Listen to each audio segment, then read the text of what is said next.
मित्रांनो, आपण आता बागमाणला जेटीवर आलोय आणि बागमाणला जेटीवरनं आपण जातोय आता कोल्हापूर साईडला जातोय आणि रत्नागिरी जिल्ह्याला ही जोडणारी ही जेटी आहे। आपल्या 2 गाड्या आहेत।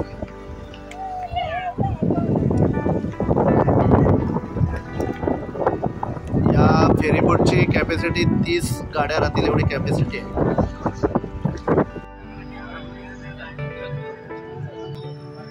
समोर बघू शकता की त्या जेटीवरनं आपली फेरीबोट सुटलेली आहे।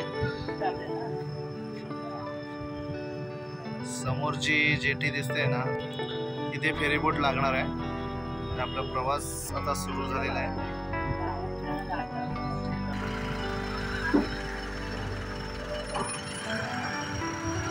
बघू शकता आपण आपल्या फेरीबोट मधून बाहेर पडलेलो या मार्गाला आपण सुरुवात करतोय। मार्गाने आपण कोल्हापूरला आता जाणार आहोत। तर मित्रांनो, आता आपण आलोय दस्तुरी ह्या गावी आलोय आणि इथून खेड हा 6 किलोमीटर आहे। खेडच्या आसपास असलेला हा गाव दस्तुरी आणि इथे आपण चहा घेण्यासाठी थांबलोय दीप्ती हॉटेल। ते पाहू शकता आपण, दीप्ती हॉटेलला खूप गर्दी आहे आणि सर्व आपली फॅमिली इकडे बसलेली आहे। प्रत्येकाने वेगवेगळी ऑर्डर दिलेली आहे, चहा, मिसळपाव, वडापाव। अनुष्काचा आज बर्थडे आहे, आज 6 जून तिची वाढदिवसाची तारीख आहे।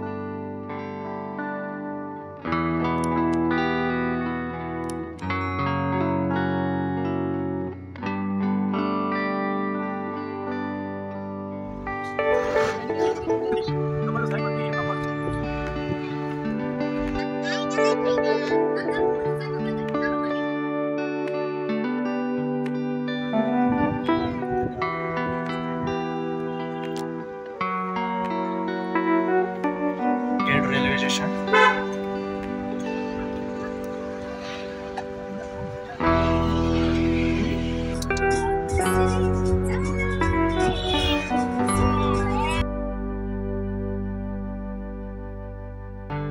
आपण कसा प्रवास करणार आहे? आता इथून आपण परशुराम करून थोडंसं पुढे गेलो, चिपळूण बहादूर शेख नाकावरून डाव्या तला वळायचं, डायरेक्ट कोयना मार्गे कराड, असं करत पुढे कराडवरून उजव्या तला वळून सरळ जायचं डायरेक्ट आदमापूर बाळूमामा, तिकडे जायचं। तरी पण किती वाजता पोहोचणार होता? तरी एक अंदाज आता धरला तरी 11 वगैरे वाजण्याची शक्यता, 11 साडे 11। गाडी चालवण्यासाठी अमोल पुणेकर आहे आणि हा दादा आपल्याला पूर्ण तिकडचे स्पॉट फिरवणार आहे। खूप सुंदर असा वातावरण झालेलं आहे, थंडगार वातावरण। समोर पाहू शकता पावसाने पूर्णपणे काळोख केलेला आहे, पाऊस लागतोय। बघू शकता छान असा गारवा आणि भरपूर असा पाऊस पडतोय या लोटे गावाच्या पुढे। आणि धुका बघा काय झालेला आहे, समोरचा काहीच दिसत नाहीये, पूर्ण धुका आहे। आणि महाबळेश्वर साईडचा थंडगार वाई सातारा असा समोरची गाडी पण दिसत नाही बघा।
असा आपल्याला भास होतोय. आपण आता आहोत कराडला, साताऱ्यामध्ये कराड, आणि इथे एक खुशबू नावाचा जो हॉटेल आहे आणि इथली जी सिस्टीम अरेंजमेंट आहे खूप सुंदर अशी हे अरेंजमेंट आहे. तर आपण थोड्या वेळातच जेवायला घेऊया. जेवताना आपण भेटूयात.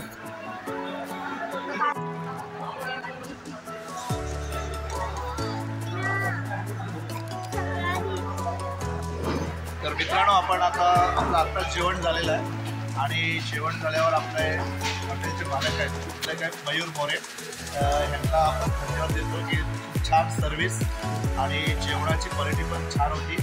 आणि मयूर दादाला विचारूया की हॉटेलची आपल्या ह्या खासियत काय, इथल्या हॉटेल कधीपासून बनवलं आहे आणि कसं काय चालतं इथे विचारूया.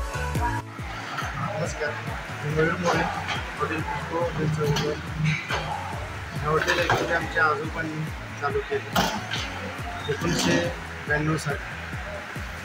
त्यानंतर त्याचे वडील वगैरे सगळेच ह्याच्यामध्ये असल्यामुळे ते आता आमची ही तिसरी पिढी. आपल्या हॉटेलची खासियत म्हणजे आपल्या हॉटेलला कोणताही आचार्य नाही आहे. स्वतः वडील जेवण बनवतात. राजेंद्र अप्पा मोरे हे आमचे वडील, हे आमचे स्वतः जेवण बनवतात. त्याच्यामुळे कसं आहे, हॉटेलला 32 वर्ष झाली. आमची चव तीच कॉन्स्टंट आहे आणि भरपूर कस्टमर आपले आहेत. असेच तुमच्यासारखे कस्टमर येतात. नावाने माउथ पब्लिसिटी आपली भरपूर आहे. नावाने सगळे लोक येतात विचारत पण आनंदी होऊन जातात. ह्यात आम्हाला आनंद आहे. ते पोट भरून जेवतात हे आम्हाला छान वाटतं. परत सगळे असेच सर. धन्यवाद दादा, खूप छान. आम्हाला पण समाधान वाटला की इथली जे सर्व्हिस आहे, हॉटेलमधला जे मेनू आहे खूप चविष्ट आणि खूप छान बनवला होता आणि इथे येऊन खूप समाधान वाटलं. हॉटेलचं तुम्ही पुन्हा एकदा बघू शकता की छान असा काम ह्या हॉटेलचं आहे आणि इथून हा स्टाफ पूर्ण त्यांच्या घरचाच आहे. त्यामुळे इथे होणारा प्रत्येक पदार्थ हा आवडीने आणि चवदार बनवला जातो. तुम्हालासुद्धा यायचं असेल तर नक्कीच तुम्ही या हॉटेलला, खुशबू हॉटेलला भेट द्या. आपण पाहू शकता की खूप सुंदर असा नजारा पाहायला मिळतोय. सकाळचे 6 वाजलेत आणि 6 वाजता गारवा आपल्याला पाहायला मिळतोय. कालपासून खूप पाऊस आहे कोल्हापूरला. सुंदर असा निसर्गरम्य हा वातावरण.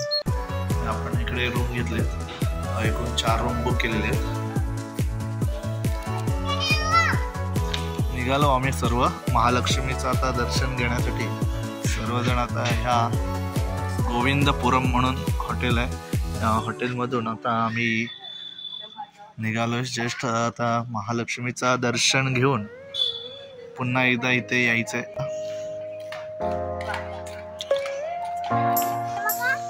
गँग बघा किती आहे आपली, 18 जण. आता 18 जण. खांबी गणेश मंदिर इथे आहे. अंबाबाईच्या प्रवेशद्वारामध्ये आपण आता प्रवेश करतोय. गर्दी पाहू शकता, थोडीफार गर्दी आहे, जास्त नाही आहे, कारण आम्ही सकाळी 6:15 निघालोय. पूजेचं साहित्य इथे पाहायला मिळेल.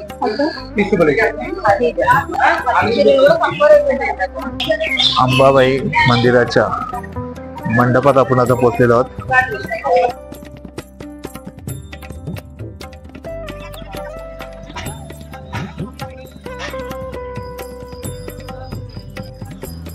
प्रचंड गर्दी वाढलेली आता. सकाळचे 7:30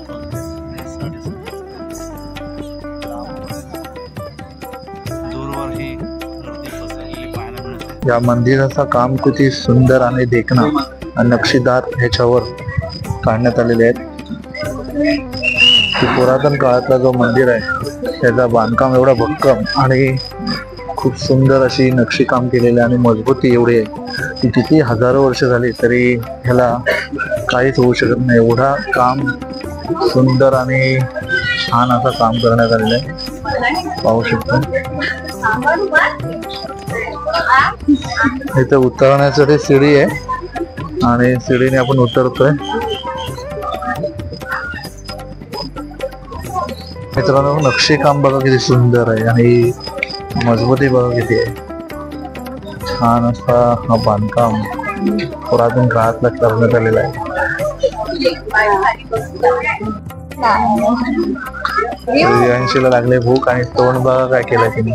लक्ष्मीचं दर्शन घेण्याच्या अगोदर तर मी तुम्हाला श्री व्यंकटेश प्रसन्न म्हणजे श्री तिरुपती बालाजी दर्शन होतं इथे, आणि इथे दर्शन घेऊन पुढे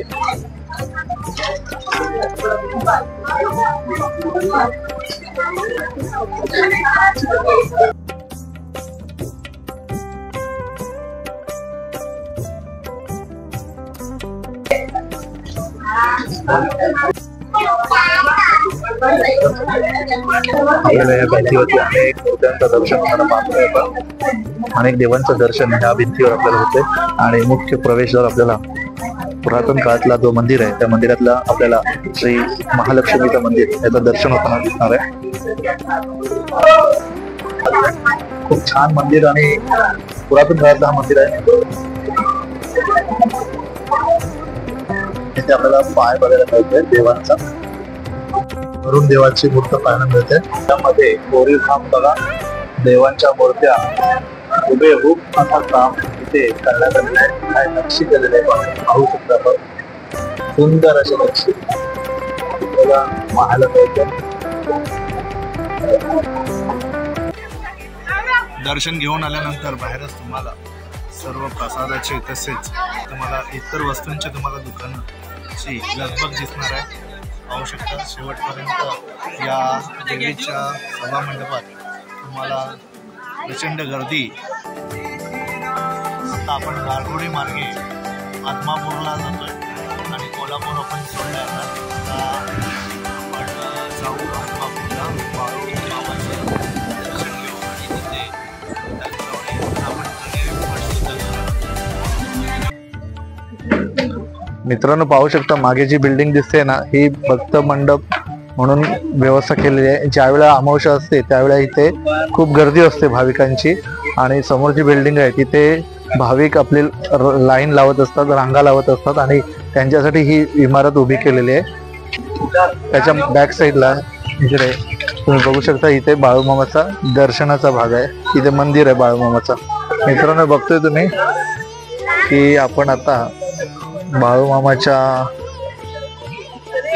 पवित्र ठिकाणी इथे आलेलो आहोत. मंजुळा नारायण यात्री निवास सुद्धा आहे. श्री बाळूमामा देवालय आदमापूर येथे आलेलो. आपण आता बाळूमामाच्या दर्शनासाठी लाईन मध्ये उभे आहोत. आपण बाळूमामाचा श्लोक पाहू शकता की जेथे भाव नाही उणा संकटी धावे मामा राणा करे लपवा छोटी तो उताना निश्चयी पडे, असा हा इथे. आणि इथे महाप्रसाद सुद्धा मिळतो. त्या महाप्रसादाची वेळ आहे सकाळी 11:30 ते 2 आणि सायंकाळी 8 ते 10 वाजेपर्यंत.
बाळूमामाचं मंदिर पाहू शकता इथे. आपण बघू शकता सर्वजण हळदीचा भंडारा लावून आलेले आहेत. प्रत्येकाच्या कपाळाला हळदीचा भंडारा लागलेला दिसतोय. आणि आता बाळूमामाचं दर्शन झालेलं आहे.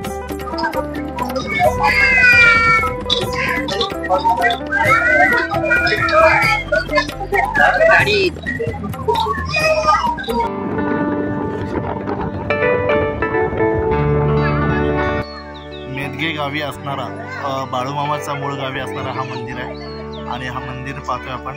आतमध्ये मोबाईल अलाउड नाही, पण सुंदर असं मंदिर आहे इथे मेदगे गावी आणि तालुका कागल अशा ह्या मूळ गावी बाळूमामाचं हा मूळ गाव आहे आणि ह्या मूळ गावी हा मंदिर आहे. मित्रांनो, आत्ता आपण आलो आहोत कण्हेरी मठामध्ये. तिथे सिद्धगिरी उपहारगृह आपण पाहतोय. येथे आपण आता जेवणाचा कार्यक्रम करणार आहोत.